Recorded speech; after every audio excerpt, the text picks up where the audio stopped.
Craig Foss.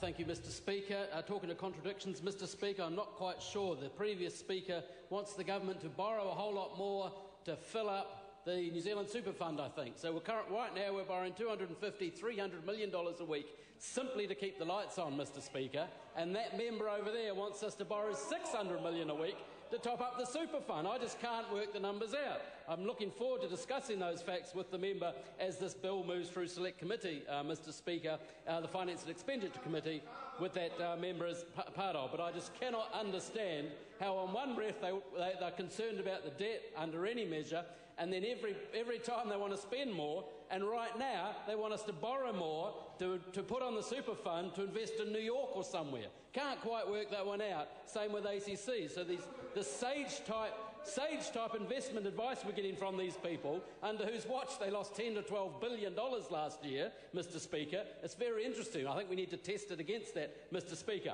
But I digress somewhat, Mr Speaker. The Taxation Annual Rates, Trans-Tasman Savings, Portability, KiwiSaver and Remedial Matters Bill, Mr Speaker. It is a pleasure to rise to speak to this. I will speak briefly to it.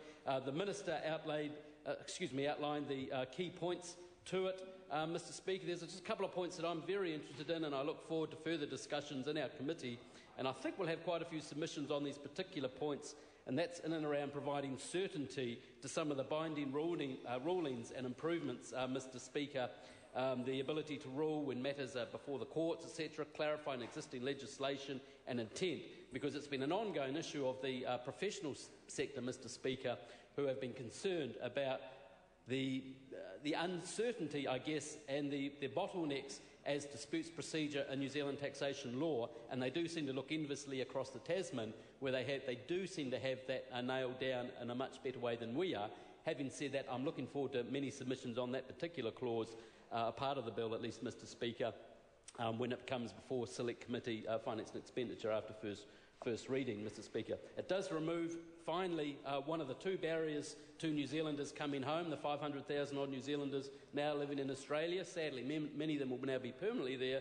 So this will remove one barrier to their mobility back home, and the other barrier that was removed, Mr Speaker, to allow New Zealanders to come and return home, of course, was November 8 last year with a change of government, and many New Zealanders are starting to look fondly to moving home.